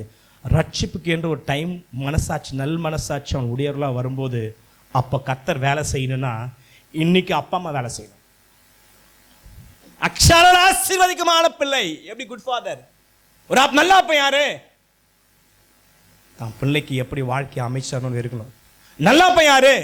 ஆவிக்குரிய வாழ்க்கையும் உலக. நல்ல அப்பா யாரு? தன் மகளுடைய மனநிலையை அறிஞ்சிருக்கணும். அது மாத்திரம் நல்ல அப்பாவா? ஏன் நல்ல அப்பா சொன்னேன்? பைபிள் சொல்லுது. என்னாகும் 14 நான் வாசி 24, என்னுடைய தாசனாகிய கால வேற ஆவி உடனா இருக்கிறபடி நான் கவனிங்கள், உத்தமா என்னை பின்பற்றின வந்தபடினால் அவன் போய் வந்த தேசத்தில் அவனை சேர பண்ணுவேன், அவன் சந்ததியார் அதை ஏற்று. பார்த்தீங்களா ஐயா? 6,03,550 பேரில் ஒரே ஒருத்தன் தான் சொல்லப்பட்டது. எத்தனை பேருக்கு? எத்தனை? 6,03,000 காலாட்களில் எழுதுனாங்க. 20 வயசு பட்டவங்க எழுதுனாங்க. பார்த்தீங்களா? எத்தனை பேர் போனாங்க? 2 பேர் சந்ததியாக சுதந்திரிக்க கொண்டது. ஏன்னா யோசுவாக்கு என்ன இல்லை? நம்ம சத்தியம். நம்ம மற்றெல்லாம் யோசுவா குடும்பம் சொல்லி பிரசங்கம் பண்ணியிருக்காங்க. யோசுவா குடும்ப ஜெபம் அப்படிலாம். ஏன்னா அவங்களுக்கு அவ்வளோதான் தெரியும். யோசுவாக்கு குழந்தைன்னு தான் யோசுவா சொல்லியிருப்பார். யாருக்கு குழந்தைக்குது? இப்போது கவனிங்க, இந்த பிளஸட் மேன் எப்படி இருப்பாங்க பாருங்க. இப்போ தேசமே அங்கே போயிட்டாங்க. எங்கள் காண தேசத்தில் எகிப்தில் இருந்தவரும் வனாந்தத்தில் இருந்தவரும் காந்தஸில் இருக்கிற ஒரே ஒரு ஆள் தான் குடும்பத்தோட. எகிப்தில் பிறந்து 40 வருஷம் ஏறத்தாழ 38 வருஷம் எகிப்தில். ஏன்னா 40 வயசில் தான் காதேஸ் பர்னாலேருந்து என்ன பண்ணார்? இல்லை, காதேஸ் பர்னாலேருந்து எகிப்துலேருந்து வர 2 வருஷம், 38 வருஷம் எகிப்தில் வந்தார். காதேஸ் பர்னால வரும்போது அவருக்கு 40, இங்கே வரும்போது 85 வயசுனாரு. இப்போ 85 ஏறத்தாழ இங்கே வந்துட்டார். இப்போது தேசமே எல்லாம் சுதந்திரம் செஞ்சாங்க. அக்ஷா மட்டும் மாற தட்டிக்கலாம். நான் ஒருத்தந்தான் எங்கள் அத்தை சொன்ன வார்த்தையில் எங்கள் அப்பா உயிரோடு இருக்கார். இப்போ சொல்லுவாங்க, எல்லாரும் சொல்லுவாங்க, ஒரு ஆசீர்வதிக்கப்பட்ட தேசத்தில் ஒரே மனுஷன் யாருன்னா கரங்களை வச்சு சொல்லுவாங்க, அது காலேப் தயா. எகிப்தில் இருந்தார், வனாந்தரத்தில் இருந்தார். ஆனால் மற்றவங்க சொல்லுவாங்க, எகிப்தில் எங்கள் அப்பா இருந்தார், வயலில் செத்தான். எப்படியா செத்தான்? முறுமுறுத்து செத்தான். எப்படியா செத்தான்? பாம்பு கட்சி செத்தான். எப்படியா செத்தான்? ஊழியக்காரங்க இந்த கோரா குடும்பத்தில் ஒரு செத்தான். எப்படியா செத்தான்? சித்திமில் செத்தான், விபச்சாரம் பண்ணி செத்தான். எப்படியா செத்தான்? விக்ரான செத்தான். எப்படியா செத்தான்? பாம்பு கட்சி செத்தான். எப்படியா செத்தான்? நோய்வாய்ப்படி செத்தான். அது சொல்கிறாங்களே சில பேத்துக்கு, எங்கள் அப்பா அப்படி சாவல, அவர் பாவத்தை செத்தாரு, அப்படி செத்தான். எப்படியா ஆனால் காலை எப்படி செத்தாரு? சொல்லவே முடியாது. எங்கள் அப்பா வயசான காலத்தில் எனக்கு ஆசீர்வாதமாக இருக்கிறாரு. Good father. குட் ஃபாதர் யார் தெரியுமா? எங்கள் அப்பா எங்களுக்கு வீடு கட்டி வச்சிட்டாரு. எங்கள் அப்பா நல்ல ஃபாரின்காரனை பார்த்து கல்யாணம் கட்டி வச்சிட்டாரு. எங்கள் அப்பா நல்ல எஜுகேஷன் பார்த்தா. My father is good, that is not a good. அவங்க அப்பா ஏன் குட் ஃபாதர்னா, அவங்க அப்பாவுக்கு உலகம் கொடுக்கல. முதல் சாட்சியே எங்கே தெரியுமா? அந்த எகிப்தில். மறுபடியும் அந்த என்னாகும் வசனத்தில் அந்த 14ஆம் அதிகாரத்தை எடுத்தவங்க மேலே வாசிங்க. அவள் பிதாக்கள் நான் ஆணையிட்டு கொடுத்த தேசத்தை காண மாட்டார்கள். பார்த்தீங்களா? ஒரு கூட்டத்திற்கு தேவன் ஒரு காட்சியை காண மாட்டார்கள். எப்ப பேசுறாருங்க நீங்கள்? ஒரு கூட்டத்தை கத்து தள்ளுறார். அந்த கூட்டத்துக்கு முன்பாக ஒருத்தர் அதே சொல்றாரு. அதே சொல்லி வாய முடிச்ச உடனே சொல்றாரு, இவங்க காண மாட்டாங்க. யாரு? 6 லட்சத்துக்கு மேல ஆன குடும்பம் காணாதே. ஆனா ஒருத்தர் அந்த சொல்றாரு, காலேப் காணுவாங்க. சொல்லுங்க, உங்க நல்ல ஃபாதர் யாருன்னா கர்த்தருக்கு நற்சாட்சி பெற்றவர். ஹல்லேலூயா. எங்க அப்பா வீடு கட்டி கொடுத்தாரு. எப்படி வீடு கட்டி கொடுத்தாரு? அனந்தமே பிடிங்கிட்டா? தப்பா எடுத்துக்காதீங்க, பேச சொல்கிறேன். எங்கள் அப்பா பணம் சம்பாதிச்சார். எப்படி? சிலர் இருக்காங்க, நல்ல கமிஷன்லாம் வாங்கிட்டு பெரிய போஸ்டிங்லேருந்து எல்லாம் வாங்கிட்டு. எங்கள் அப்பா வீடு பெரிய, எங்கள் அப்பா பண்ணி வச்சார். ரைட்டு. எங்கள் அப்பா கல்யாணம் கட்டி வச்சார். எப்படி கல்யாணம் கட்டி வச்சார்? ஏதாவது சிலர் சொல்லுவாங்க, இங்கே இல்லைப்பா, அங்கே சின்ன தெரிஞ்ச ஒரு சர்ச் இருக்குது, இந்த சர்ச்சில் அப்படி லவ் பண்ணிட்டாங்களா, பிரான்ச்சுக்கு இதை பற்றி அங்கே போய் ஞானஸ்தானம் கொடுத்துட்டு வந்துடுவோம். எங்கே பிரான்ச் லிஸ்ட் வந்து அவங்க ஆஃபீஸில் பெரிய ஆளாக இருப்பான், அப்படியே பூச்சி கட்டிடுவான். அவன் எந்த ஜாதியை மாற்றிட்டு கிறிஸ்டின் குச்சி கொடுத்துருவான். அப்படியேப்பட்டெல்லாம் செய்யலை. இவங்க அப்பா யார் பாருங்கள்? வேற ஆவி. கர்த்தருடைய ஆவியானவர் தான் நல்ல அப்பனா கொண்டு வர முடியும். நல்ல பிதாக்களாக நீ வரணும்னா கர்த்தருடைய ஆவியானவர். கர்த்தருக்கு நற்சாட்சி பெற்றுங்க. அந்த அப்பா என்ன பண்ணார் பார்த்தீங்களா? இஷ்டத்துக்கு பொண்ணை வாழ விடல, இப்படி தான் என் பொண்ணை கட்ட விடுவேன். அந்த பொண்ணுக்கு வீட்டில் எப்படி வாழ வச்சிருந்தாரு, தான் விரும்பினது போல் வறட்சியானது.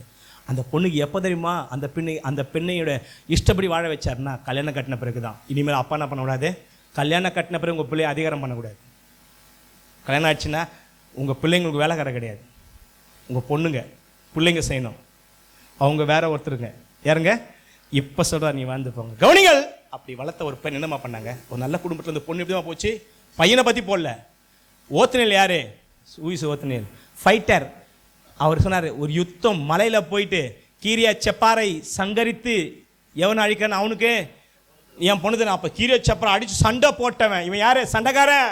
இப்போ விதமாக ஆயிடுச்சு. பைபிள் சொல்லுது, முதல் வேதத்து நியாயாதிபதி யாருன்னா ஓத்துனேல். சாதாரண ஒரு சண்டைக்காரனை ஆவிக்குரியவனா மாற்றியது தான் அக்ஷால். கரங்களை தெல்ல சொல்லாம, எப்போ அவள் தொடுவதற்கு முன்னாடி சண்டைக்காரன், தொட்ட பிறகு இப்ப சொல்லுது இஸ்ரேல் மீட்பதற்காக கர்த்தருடைய ஆவியானவர் யார் மேல வந்து இறங்குச்சா. ஹல்லேலூயா சொல்லுமே, ஹல்லேலூயா. எப்போ கட்டினே அப்பயே என் ஆவி போச்சுன்னு சொல்றேன். விசுவாசிக்குது. நான் ஒரு காலத்து நல்லா ஜெபிச்சிருந்தேன்யா, எப்படி ப்ரேயர்லாம் உண்மையாக இருந்தேன். கல்யாணம் ஆனவனே கல்யாணம் ஆன புஷ்ன்னு ஆயிட்டீங்களா, பஸ்ஸுன்னு போறீங்களா, இல்லை பத்தி எறிகிறீங்களா. இவர் சொல்வார், கல்யாணம் ஆகுதுக்கு முன்னாடி நான் சண்டை போடுறவையா, கல்யாணம் ஆன அப்புறம் கர்த்தருடைய ஆவியை நிரப்பும்படியா என்னைக்கு நான் அக்ஷாலை கரம் பிடிச்சனும் அப்பயே கர்த்தர் என்ன பிடிச்சிட்டாரு. கரெக்டாக சொல்லாமே சொல்ல மாட்டேன்றீங்களா. அல்லேலூயா. புத்தியுள்ள ஸ்ரீ வீட்டை கட்டுகிறார். யார் அது, அக்ஷால் அந்த கிஃப்ட்னா அதுக்கு ஒரு நல்ல ஒரு வழி காட்டுக்குது அவங்க அப்பா. உங்கள் பிள்ளைகளுடைய எதிர்காலம் ஆசீர்வாதமாக இருக்கணும்னா நீங்கள் கொடுக்குற கல்வி இல்லை, நீங்கள் கொடுக்குற ஆசீர்வாதம் இல்லை, ஒரு நல்ல அப்பாவாக கர்த்தர் சாட்சி பெற்றுங்க. உங்கள் குடும்பம், உங்கள் சந்ததி ஆசீர்வதிக்கப்பட்ட சந்ததியாக இருக்கும். ஹல்லேலூயா. எஸ், முதல் நியாயாதிபதி ஓத்னியேல் கர்த்தருடைய ஆவி இறங்கினாரா. அவன் கர்த்தருடைய ஆவி மேலே இறங்கினாராம். குஷாம் ரிஷாம் கையிலே கர்த்தர் வித்து போட்டாராம். அவனை மேற்கொண்டார். 40 வருஷம் அமைதியை கொண்டு வந்ததே காலேபின் குடும்பம். நம்ம குடும்பம் எதை கொண்டு வர போகுது சமுதாயத்தில், எதை நம்ம சந்ததி எப்படி கொண்டு வர போகுது? கலவரத்தையா, சண்டையா, அமளியா, இல்ல சமாதானத்தையா? அமைதியை கொண்டு வந்த குடும்பம் தான் இது. காரணம் யார்? ஓத்னியேல் கிடையாது, காரணம் அக்ஷால் கிடையாது. இந்த அக்ஷால் ஆசீர்வாதமா இருப்பதற்கு அவங்க அப்பாவையே காலேப் தான் good father. Hallelujah. Praise lord. Bad father மோசமான அப்பா. சொன்னேன், ஆசீர்வதிக்கப்பட்ட அப்பன் உடைய வாழ்க்கையை பார்த்த யோசேப்பு, நல்ல அப்பாவுடைய வாழ்க்கை சாட்சியை பார்த்தோம். இப்போ ஒரு கெட்ட அப்பாவுடைய வாழ்க்கையை பார்க்கணும். இந்த இடத்துல நம்ம நிற்க கூடாது, இங்க நீ வரக்கூடாது. இந்த இடத்துல வர்றதுக்கு கர்த்தர் உனக்கு இடம் கொடுக்கல. ஒரு கெட்ட அப்பா வாழ்வதற்கு எனக்கோ உனக்கு கர்த்தர் கொடுக்கல. அதுக்காக கர்த்தர் ரத்தம் சிந்தல. நமக்கு அப்பாவுக்கு சாட்சி இயேசுதான். கொல்லாதவராகி நீங்கள் உங்கள் பிள்ளைக்கு நல்ல ஈவை கொடுக்க இருக்கும் போது பரலோக பிதாவை கேட்டால் நீங்க குடும்பத்துக்கு அப்பாவா இருக்கலாம். ஆனா நமக்கு ஒரு அப்பா இருக்காரு. ஒரு அப்பா இருக்கலாம், அப்பா இல்லாம இருக்கலாம் உங்களுக்கு, ஆனா உங்களுக்கு அப்பா இருக்காரு. யார் அது? லேவியராகமம் 10ஆம் அதிகாரம். Who is that bad father? 10 லேவியராகமம் 10 நான் வாசிக்கிறேன் 3. அப்போது மோசே அவரை நோக்கி, எடுத்து சேரர்கள் நான் பரிசுத்தம் பண்ணும் பொருட்டு சகல ஜனங்களுக்கு முன்பாக நான் மகிமைப்படும் என்று கர்த்தர் சொன்னது இதுதான் என்று ஆரோன் பேசாதிருந்தான். ஒன்று அவர் என்ன சொல்றாருன்னா, அப்போது மோசே ஆரோன் நோக்கி, என்னிடத்து சேரர்களால் நான் பரிசுத்தம் பண்ணப்பட்டு, என்னது கடவுள் சொன்னா, என்னிடத்துல யார் சேர்றாங்களோ அவர்களால் என்ன பண்ணுவேன், நான் பரிசுத்தம் பண்ணப்பட்டு சகல ஜனங்களுக்கு முன்பாக நான் மகிமைப்படுவேன். கவனிங்க, நான் இதையே ஒரு வார்த்தை ஏற்றுக்கொள்ள முடியாத வார்த்தையா. என் நெட்ல யார் சேர்றாங்களோ, ஐயா இப்போ நம்ம சேர்ந்துருக்கோம், அவர்களால் நான் என்ன பண்ணப்படுவேன், பரிசுத்தம் பண்ணப்பட்டு அவர்களால் என்ன பண்ணுவேன், உங்களால் என்ன, அவர்களால் என்ன பண்ணுவேன், மகிமைப்படுவேன். ஆனால் என்ன எப்படியாப்பட்ட மகிமைனா, 1ஆம் வசனம். பின்பு ஆரோன் குமார் நாதாப் அபியா தன் தூபகள் எடுத்து அவள் அக்கினியை அதன் மேல் தூபத்தை போட்டு கத்த தாங்கள் கட்டளை அந்நிய அக்கினி கொண்டு, அப்பொழுது அக்கினி கத்த சந்த புறப்பட்டு அவளை பட்சித்தது. அவர் சந்தை செத்தார்கள். செத்தையா கத்தர் பரிசுத்தம் பண்ணா? இதுக்கு முன்னாடி சொல்லிட்டாரு ஆரங்கிட்ட, இவங்க 2 பேர் செத்தா கத்தர் பரிசுத்தம் பண்ணுவாரா? இல்லையா அநியாயம் இது? கர்த்தர் மகிமைப்படுவது எப்படி? கர்த்தர் பாடி தூய்த்து வாழும்போது கர்த்தர் மகிமைப்படுவார். எந்த மனிதனாவது தன் ஜனங்கள் ஒரு ஆசாரியன் செத்து கர்த்தர் மகிமைப்பட்டிருக்காரா? அப்படி வார்த்தை ரைட்டா? பைபிள் சொல்லுது, அவர்கள் சேரிட்ட நான் பரிசுத்தம் பண்ணப்பட்டு நான் மகிமைப்படுவேனா? எப்போ 2 பேர் செத்தாதான் மகிமைப்படுவாராம். அது எங்கே எழுதிருக்குதா? நாங்கள் கர்த்தரை மகிமைப்படுத்துவோம், கர்த்தர் மகிமைப்பட்டார், கர்த்தர் மகிமை எழுந்தருவதாக, கர்த்தர் எழுந்தறினா, கர்த்தர் பரிசுத்தம் பண்ணப்படுவதாக, பரிசுத்தப்படுத்தா, அப்படிதான் எழுதிருக்காங்க. ஒரே இடம் மத்த மாறிடுது. காரணம் அவங்க அப்பன். என் இடத்துல எவன் சேர்றானோ நாதா பபியா, அவங்க அதிசய அவங்க ஆசாரியர்கள். அவங்க பிரதிஷ்டை அன்றைக்கி தான் பண்ணாங்க. கர்த்தருக்காக ஊழியம் பண்ண போகிறோன்னு பிரதிஷ்டை பண்ணாங்க. அவங்க பிரதிஷ்டை எப்படிப்பட்ட பிரதிஷ்டை? நான் பிரதிஷ்டை பண்ணி இப்போ நான் கிட்ட என்னை பிரதிஷ்டை பண்ண எதுக்கு பண்ணுறாங்கன்னா, நான் கர்த்தருக்காக பரிசுத்தமாக வாழணும். என்னால் யார் மையம் பண்ணோம்? யார் மையம் பண்ணோம்? கர்த்தர். அப்போ நான் உயிரோடு தானே கர்த்தர் மையப்படுவார். ஒருத்தன் பிரதிஷ்டை பண்ணப்பட்டு கர்த்தருக்காக ஊழிய செய்யணும் பிரதிஷ்டை பண்ணப்பட்டு அவனை சாவடித்து பரிசுத்தமாகி மையப்பட்டான். யார் காரணம்? இதில் ஏற்கனவே திருப்பி சொல்லிட்டாரு. அவர் நினச்சிட்டாருன்னா ஆரோன்னு வேறு எதாவது நினச்சிட்டாரு. என்னது? நான் சொன்னேன்ல பேசாத இருந்தானா. he knows what he did. அவனுக்கு தெரியும் என்ன ஏன் பேசாத இருந்தான். சொல்லிக்கலாமா, கர்த்தாவை ஏன் என் கை விட்டீங்க? எவ்ரி என்னை அபிஷேகம் பண்ணப்பட்ட நாளில் எப்படி என் பிள்ளைங்க 2 நாதப் அபியூ. காரணம் தெரியுமா? காரணம் ஆரோன் பேசாதிருந்தான். அவனுக்கு தெரியும் இதுக்கெல்லாம் காரணம் யாரு? தன் கண்ணுக்கு முன்பாக நாதபாபியா செத்து போனது. தன் சந்தோஷமான நாளிலே ஆண்டவர் செத்தது பரவாயில்லையா, என் பிள்ளை செத்து கர்த்தர் பரிசுத்தம் பண்ணுமா, என் பிள்ளை செத்து கர்த்தர் மையம் பண்ணுமா, இது ஏற்றுக்கொள்ள மாத்தியா? ஏன் இப்படி நடந்தது? 32 யாத்திரகம் திறந்து வைத்துக் கொள்ளுங்கள். ஏன் கர்த்தர் எதுவுமே கர்த்தர் நீதி செய்வார். 32ஆம் அதிகாரம் 22ஆம் வசனத்தை நான் வாசிக்கிறேன். அதற்கு ஆரோன், என் ஆண்டவனுக்கு கோபம் மூளாதிருப்பதாக, இது பொல்லாத ஜனம் என்று அறிந்திருக்கிறேன். இவரை நோக்கி, எங்களுக்கு முன் செல்லும் தெய்வங்களை எங்களை உண்டு பண்ணும், எகிப்து தேசத்தை எங்களை அழைத்து வந்த இந்த மோசைக்கு என்ன சம்பவித்து என்று அறியும் என்றார்கள். அப்போ நான் பொன்னுடைமை உடையவர்கள் எவர்களோ அதை கழற்றி தரக்கடோ என்றேன். அவர்களை அப்படியே செய்தார். நான் அக்கினில் போட்டேன். என்னதுங்க? இப்போ ஒரு மந்திரவாதி ஆகிட்டார். ஆசாரியன் என்ன ஆகிட்டாரு? இப்போ நம்ம ஆளுங்களா தீர்க்கதரிசிலாம் மந்திரவாதி ஆகிடுறாங்க. என்னதுங்க? தீர்க்கதரிசி பேர் சொல்லிட்டு ஊழியம் செய்ய சொன்னால் மந்திரவாதி ஆகிடுறாங்க. இடுப்பில் கட்டி, அங்கே கட்டி, இங்கே கட்டி, சூனியம் புள்ளி கட்டி கிட்டின்னு சத்தியம் பேசுங்கயா. அதெல்லாம் இருக்குது, இல்லைன்னு சொல்லலை. சத்தியத்தை தான் வெளியே கொண்டு வாங்க. ஒருத்தன் திடமானது இல்லாத திடப்படுத்துங்க. ஏன் பயந்தாங்கொல்லி ஆக்கிறீங்க? பைபிள் சொல்லுது. அப்போ போட்டேன். அதுலேருந்து இன்னும் இந்த கன்றுக்குட்டி எங்கேயா இது மாதிரி எங்கேயா கதைக்குதா? எவனை பாகால் இதுமாதிரி சொல்லுவானுங்களா? எவனா கதை சொல்லி அவன் சொன்ன ஒரு கதை சொல்கிறார். ஐயா, இது பொல்லாத ஜனையா, ஏன் மோசமான ஜனையா, ரொம்ப தொல்லை கொடுத்தாங்க. மோசம் என்ன போச்சு, நகைலாம் தூக்கி அப்படி நெருப்பில் போட்டேன், புஷ்னு ஒரு கண்ணுக்குட்டி வந்துச்சு. அப்படியா? இது எகிப்து கதை இல்லை. கண்ணுக்குட்டி எங்கே இருக்கும்? இது இவங்க நம்புவாங்க. ஆனால் அவர் என்ன பண்ணாருன்னு தெரியும். அதெல்லாம் தங்கள் பகலுக்குள் அவமானப்படத்தக்கதாக ஆரோன் அவர்களை நிர்வாணமாக்கியிருந்தான். அவர்கள் நிர்மாணமாக இருக்கிறதை மோசே கண்டு, கவனிங்கள், என்ன ஆக்கியிருந்தா ஆரோன்னு பைபிள் சொல்லுது. ஆரோன் என்ன பண்ணியிருந்தாருன்னா பாருங்க, நிர்வாணமாக்கியிருந்தான். ஆனால் நிர்வாணமாக்கின ஆரோன் என்ன சொல்றாருன்னா பைபிள் சொல்லுது, நான் இல்லையா, இதுக்கெல்லாம் காரணம் யாரு? பைபிள் சொல்லுது. மறுபடியும் உபாகமம் 9ஆம் அதிகாரம் 9:18, கர்த்தரை கோபப்பட்டு நீங்கள் அவருடைய சமூகத்தில் பொல்லாப்பு செய்து நடப்பித்தது உங்களுடைய சகல பாவ நிமித்தம் நான் கர்த்தருக்கு முன்பாக 20-40 விழுந்து கிடத்தேன். நான் அப்பவும் பூசி 2வது டைம் பேசிட்டு 9:19 ரைட்டா, கர்த்தர் உங்களை அழிக்கும்படி உங்கள் மேல் கொண்டு கோபத்துக்கு உக்கத்து நான் பயந்துருந்தேன். என்னதுங்க? செகண்ட் டைம், கர்த்தர் இந்த முறையும் என் மன்றத்துக்கு ஆரோன் மேலும் கர்த்தர் கோபமா இருந்தார், மிகவும் கோபம் கொண்டு அவனை அழிக்க வேண்டும் என்று அப்போது ஆரோனுக்காக விண்ணப்பினேன். யார் அழிக்கணும்னாரு? இப்போ நீ தப்பிச்சிட்ட. செய்கிற தப்பு தப்பிச்சுன்னு நினைக்கிறீங்களா? ஃபாதர்ஸ், செய்கிற தப்பு கர்த்தர் அடிக்கல நினைக்கிறீங்களா? உங்கள் மேல் படாதது உங்கள் சந்ததி மேலே படும். இதுதான் விஷயம். நான் எப்போ ஜெபம் பண்ணுவேன், என் பர்சனல், நான் சகோதரனா சொல்கிறேன், நான் செய்கிற பாவத்தை என்ன அடிங்க ஆண்டவரே. தாவீது சொன்னார், நான் தானே பாவம் பண்ணேன், இந்த ஆள் என்ன செய்ச்சு? எருசலேமில் அந்த தூதன் பட்டை தீக்கும் போது என்னையும் குடும்பத்து மேலே வரட்டுமே. நம்ம கர்த்தர் விடுறாருன்னா நீ நல்லவன் சொல்லி இல்லை, உனக்கு அதிகமான வலி கொடுக்கும்போது நீ பேசவே முடியாது. ஒரு காலத்தில் மற்றவனுக்கு வலி கொடுத்து நீ பேசின.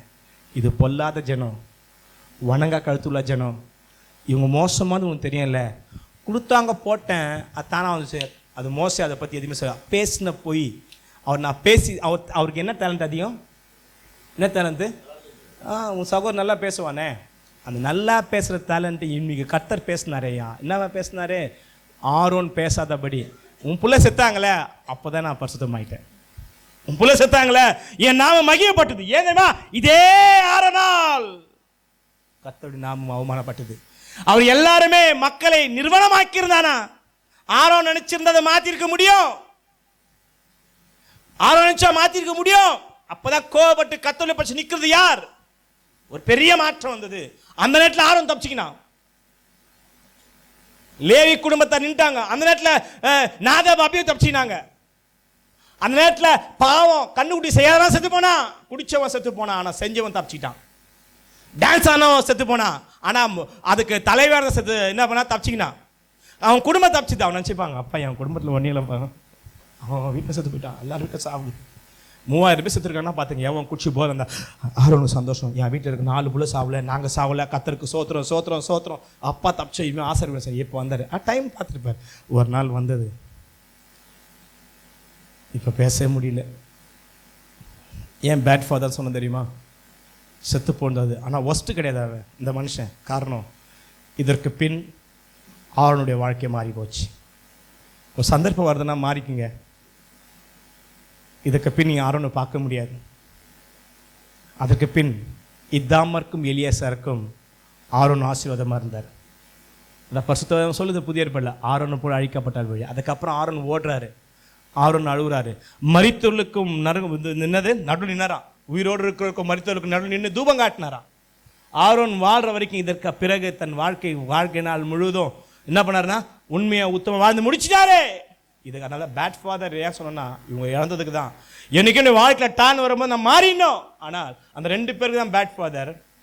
ஆனால் அந்த 2 பேருக்கு கெட்டாப்பா கிடையாது. ஆனால் இதுக்கெல்லாம் காரணம் யாரையா? இன்னைக்கு நம்ம குடும்பம், நம்ம எல்லாரும் காரணமே நம்முடைய செய்கை சில நேரத்தில் கத்த செய்யாதனால தான், நம்முடைய கிரியைக்கு கத்த நம்ம அடிக்காதனால தான், நம்ம செஞ்சு தவறுல நாள்பட போய் கொண்டிருப்பதுனால தான். நான் நல்லவன், அவன் செத்துட்டு அவன் கெட்டவன் பத்தியான்னு சொல்றது தான். எஸ் அன்பு சகோதரே, ஒருவரும் கெட்டு போகுது பிதாவின் சித்தமே இல்லை. எல்லாரும் நல்லா இருக்கணும், தேவ திட்டம். இன்றைக்கு நீ நினைச்சா அவன் குடும்பத்தை கட்டி எழுப்ப முடியும், யோசேப்பை போல.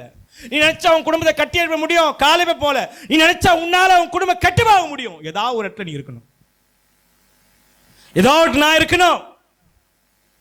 அன்றைக்கு சாட்சி கொடுக்கப்பட்ட அந்த குடும்பம் பாருங்க, பின்னாளிலே 40 வருஷம் அமைதியா இருப்பது காரணம் யாரு? சரியா சாட்சி கொடுக்கப்பட்டது.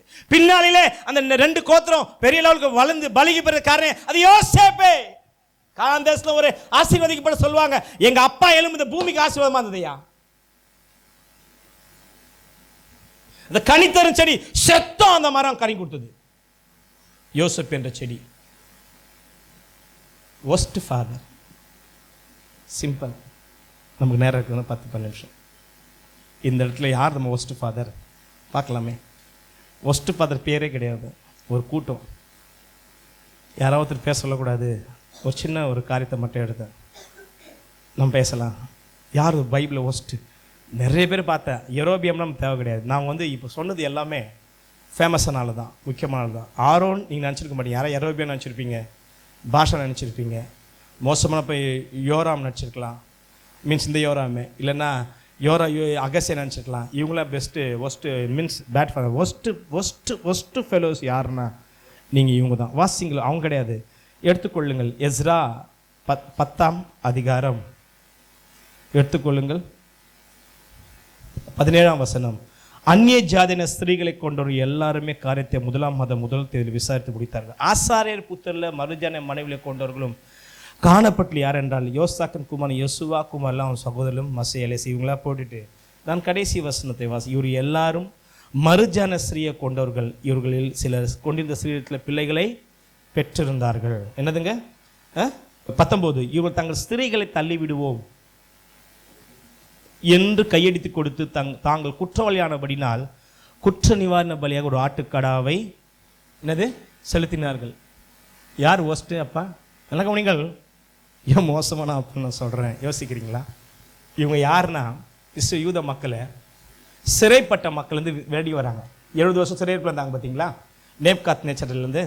இந்த எஸ்ரா புத்தகம் நெகேமியெல்லாம் சிறைப்பட்டு வந்த பிறகு எழுதப்பட்ட புத்தகம்.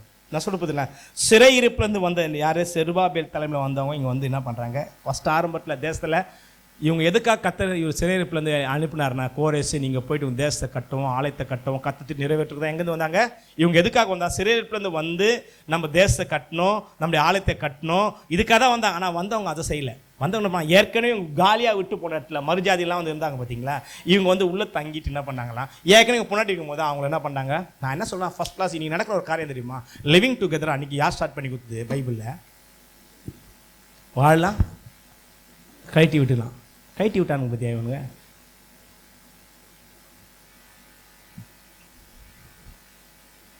இவங்க வந்தோடனே பார்த்தானுங்க, இவங்க எதுக்காக அழைக்கப்பட்டீங்க? நீங்கள் கர்த்தவனுக்கு கோரசுமலை இறக்கம் கொடுத்து தேசத்தை கட்டவும், எருசலேமை திரும்ப கட்டுவான், என்னை ஆலயத்தை கட்டுவான்னு சொல்லி இங்கே ஆலயத்தை கட்டு, அதுக்கான பொருள் சகாயம், தங்கம், வெள்ளி, ஆசாரியம், குதிரை, கழுதை, விலக, இவங்க வந்தாங்க. இவங்க வந்து சுகிச்சு வாழும்போது அடுத்த ஸ்டெப் என்ன பண்ண, அவங்களுக்கு பக்கத்தில் இருந்தாங்க பார்த்தீங்களா அந்த ஊரில், அவங்களாம் வச்சுக்கணும். ஒரே ஏறத்தாழ 60 வருஷம் ஆகி போச்சு. எத்தனை வருஷம்? இவங்க பல்லிக்கு பெருகிட்டாங்க. எஸ்ரா வராரு. எஸ்ரா காலத்தில் வந்து பார்த்தாடா பாவி, என்னங்கடா நீங்கள் இதுக்காக கர்த்தர் உங்களுக்கு விடுதலை கொடுத்தாரு, இதுக்காக சுதந்திரம் கொடுத்தாரு, நீங்கள் எதுவுமே உருப்படியாக செய்யலாம், ஆனால் உருப்படியாக ஒன்று தான் செஞ்சீங்க. எது பைபிள் சொல்லுது? அந்நிய ஜாதிக்கிட்ட என்ன பண்ணுறது, திருமணம் கண்ணண்டு அவங்க குழந்தை பற்றி கூட சொல்லுது. என்ன இவர் பார்த்துன்னு ஆகிட்டார். என்ன பார்த்தாருன்னா, எப்படி அன்றைக்கி எகிப்து ராஜா பார்த்து நம்மளை காட்டிலும் அதிகமாகிட்டான், இஸ்ரவேல் ஒரிஜினலுக்கு கம்மியாகுது. நான் சொல்கிறேன், இவன் பெற்றது யூதங்கிட்ட பெற்றது கம்மி, அந்நியஸ்ரீகிட்ட பெற்றது அதிகமாச்சு. இப்படி பட்டா பரிசுத்த வித்து என்ன பண்ண தேசத்தில் தொலைஞ்சு போச்சு. இப்படி பண்ணா அவர் பண்ணார், தேசமே அடி முழுகிடுச்சுன்னா இவங்க எப்படி அன்னைக்கு காயினும் ஆதாம் சந்ததி கலந்து போச்சோ, காயின் சந்ததி சேர் சந்ததி கலந்த பிறகுதான் பூமினா வச்சுக்க. இப்போ இதெல்லாம் ஒன்றாயிட்ட யார் வர முடியாது உலகத்துக்கு? இயேசு வர முடியாத, மேசியா வர முடியாது. மேசியா அவர் கலப்பில் வர முடியாது. கலப்பில் உடனே பார்த்து அழுதாம் போது, ஐயோ அழும்போது அல்ல வராங்க, நாங்கள் பண்ண தப்பு யார் முதல்ல பண்ணானுங்களா? அவன் வந்து உபதேசம் பண்ணணுமோ ஆசாரியா என்ன பண்ணா, அவன் தான் கை ஃபர்ஸ்ட்டாக. நீங்கள் இந்த சத்தியத்தை வந்து அதில் பார்த்தீங்கன்னா மல்கியாவில் பார்த்தீங்கன்னா க்ளீனாக தெரியும், இதில் நெகமியா பார்த்தா க்ளீனாக தெரியும். என்னன்னா, பிரதான ஆசாரியனே அவனோட பிள்ளையே அவன் சன்புலாத்திட்ட பொண்ணு எடுத்து தேவனுடைய ஆலயத்தில் அவனுக்கு இடம் கொடுத்துருக்கானா. பாருங்க என்ன கேவலம் பண்ண, பொண்ணுக்காக என்ன பண்ண. உடனே நெகமியா அவங்கள அடித்ததுக்கும் எஸ்ஸை அழுதுக்கும் பார்த்தீங்கன்னா சில என்ன சொன்னாங்க, விட்டுறோம்னு சொல்லிட்டு. நான் கேட்குறேன், இவங்க என்ன பண்ணலாம், கையடித்து சத்தியம் பண்ணி உன் கூட வாழ்ந்த பொம்பளைய அவன் புள்ளியோட தள்ளுறதுக்காக பலி செலுத்தணும். எதுக்கே கத்திற்கு பலி? கையடிச்சு கொடுத்து நாங்கள் பலியிட்டாங்களாம். அட பாவி, எங்கேயாவது பசுத்த வேதத்தில் நீ வச்சுன்னு குழந்தை பெற்றவன் தள்ளுன்னு பைபிள் எழுதிக்குதா? ஆனால் திருமணம் பண்ணாதன்னு எழுதிக்குது. முதலே இது வந்து திடீர்னு வந்து ஒரு பிரமாணம் வரல, திடீர்னு எஸ்ரா ஒரு கத்தர் என்ன தீர்க்கதரிசி கிடையாது. எஸ்ரா கத்த தீர்க்கதரிசனமாக சொன்னார், நீங்கள் வச்சிருக்க பொண்ணுங்களை என்ன பண்ணோம், இங்கே தீர்க்கதரிசியே கிடையாது. இருக்காங்களா எஸ்ராலாம்? இல்லை.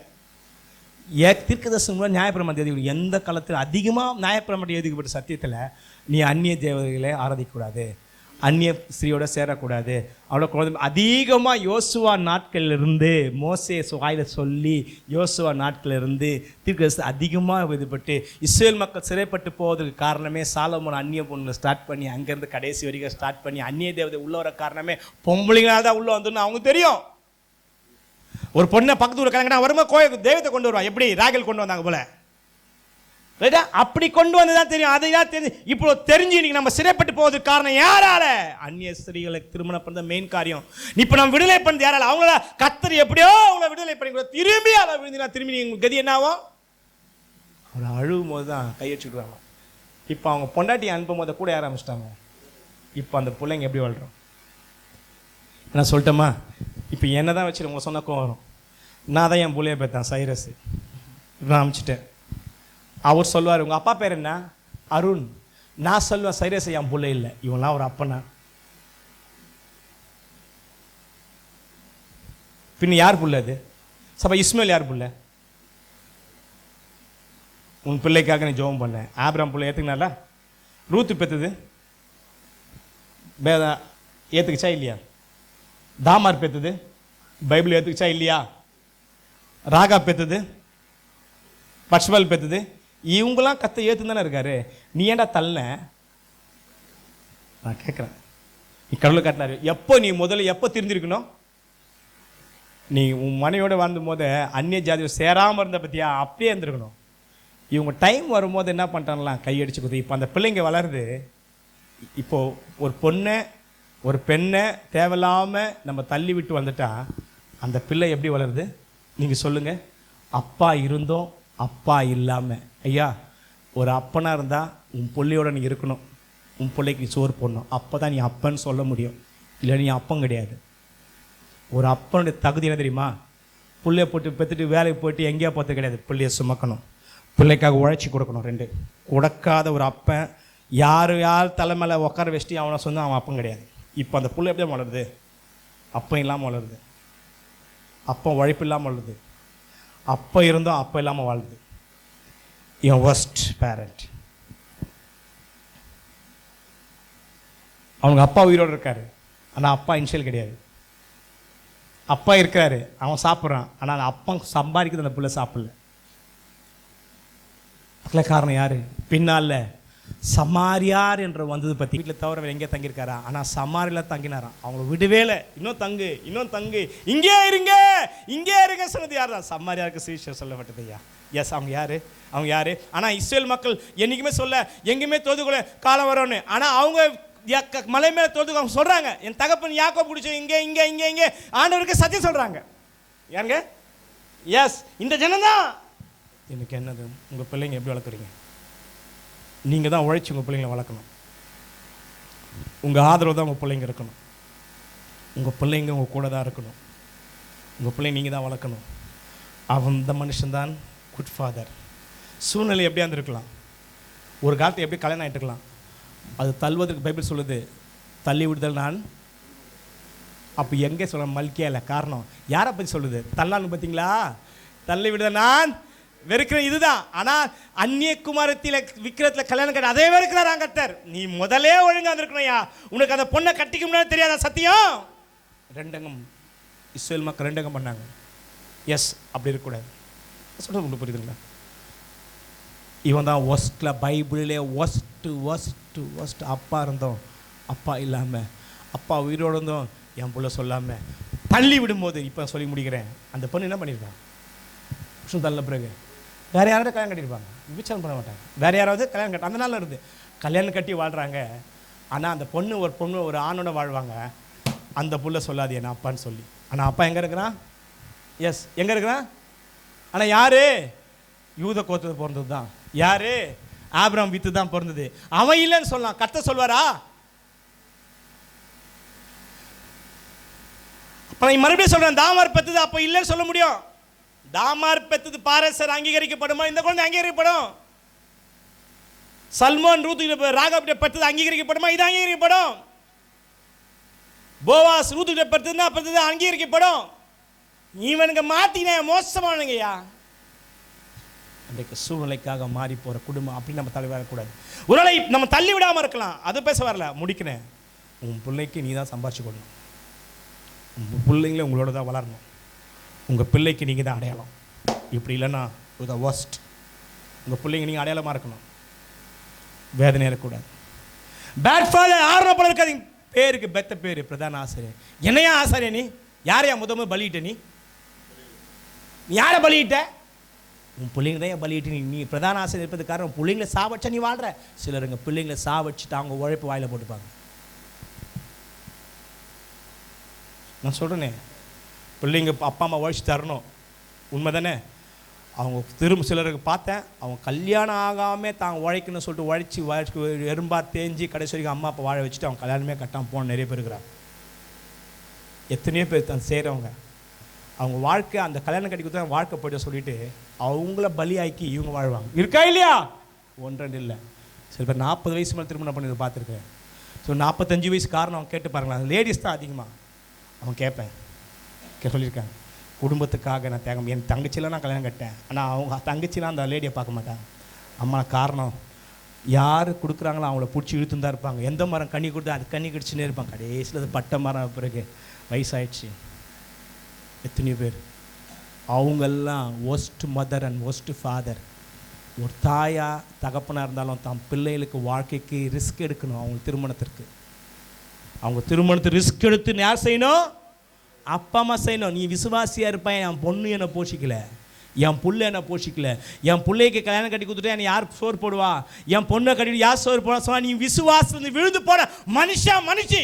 உன்னை போஷிக்கிறது உன் பொண்ணு கிடையாது, அழைத்தவர் தான் உன்னை போஷிக்கணும். கொள்கை சொல்லாம யார் உன்னை போஷிக்கணும்? எனக்கு இன்னைக்கு கடவுளுக்கு முன்னாடி சொல்கிறேன், என் பிள்ளை என்னோட என்னை போஷிக்கக்கூடாது, என்னை கற்று தான் போஷிக்கணும். என் வயதான காலத்தில் என் பிள்ளை நான் ஆதரவு வரக்கூடாது, கத்துதான் இருக்கணும். நான் திரும்ப கட்டி வச்சு நான் எங்கே போய்டுவேன்? என் வாழ்நாள் முது முயந்தமா என்னை அழைத்தவர் முதிர் வயதில் தாங்க சித்தமாக இருக்கிறார். உண்மைதானே? என் புள்ள தாங்கினா என்னை கீழே போட்டுருவாயா, நாளைக்கு மருமக வந்து தள்ளிட்டுருவாயா. என் ஆராதிக்கிற தேவன் நான் கரத்தை பிடிச்சி என் வாழ்நாள் சுமக்க ஒருத்தர் உண்டு. என் பாவத்துக்காய் சிலுவை சுமந்தோடு என்னை சுமக்க மாட்டேன். Worst father and mother. உங்கள் பிள்ளைங்களுக்கு உங்கள் பிள்ளைங்க செய்யணும். உங்கள் வாழ்நாள் முது உங்கள் பிள்ளைங்க செஞ்சு உங்கள் பிள்ளைங்க வாழ்க்கை கெடுப்பீர்களானா worst parent, blessed parent இருங்க, குட் பேரண்டாக இருங்க. பிளஸ்ஸடாக இருக்க முடியுமா? ரொம்ப கஷ்டம், இருக்கலாம், ஆனால் தியாகம் செய்யணும். ஆனால் குட்டாக இருக்க முடியும். ஏன் குட்டு? உனக்கு கர்த்தர் என்ன செய்ய சொன்னாரோ அதை மாத்திரம் நீ காலை மாதிரி செஞ்சுட்டு வா. என்ன செய்ய சொன்ன செஞ்சிடுங்க. நீ சாட்சியை தேட வேணாம், உனக்கு கர்த்தர் சாட்சி கொடுப்பார். உன் குடும்பம் ஆசீர்வதிக்கப்படும், உன் சந்ததி ஆசீர்வதிக்கப்படும். உங்கள் உலகம் சொல்லும் அவங்க அப்பா அதை காலை பேடி பார்ப்பாங்க. எகிப்தில் இருந்தார், வனாந்தரத்தில் இருந்தார், சண்டையும் போட்டார், இன்றைக்கும் வாழ்கிறாரு, இன்றைக்கி குடும்பத்துக்கு ஆசீர்வாதமாக இருக்கிறார். பேட் ஃபாதராக இருக்காதீங்க. தான் வாழ்ந்தால் பரவாயில்ல, தான் பெத்த பேர் வந்தாலும் பரவாயில்ல சொல்லிட்டு பிள்ளையும் கொடுத்த ஆரோன்னு போல் இருக்காதீங்க. அதே போல் ஒஸ்ட்டாக இருந்தாலும் பார்த்தீங்களா, இச்சைக்கு இடம் கொடுத்து வாழ்ந்தவனுங்க. எஸ், அப்படி இருக்கக்கூடாது. நம்ம எப்படி இருக்க போகிறோம்? ஃபஸ்ட்டு 2 கேட்டகரி ஆண்டவரே, இந்த 2 கேட்டகரி நீங்கள் இருக்க மாட்டீங்க. கர்த்தர் உங்களை ஆசீர்வதிப்பாராக. கண்களை மூடி நாம் ஜெயிப்போம்.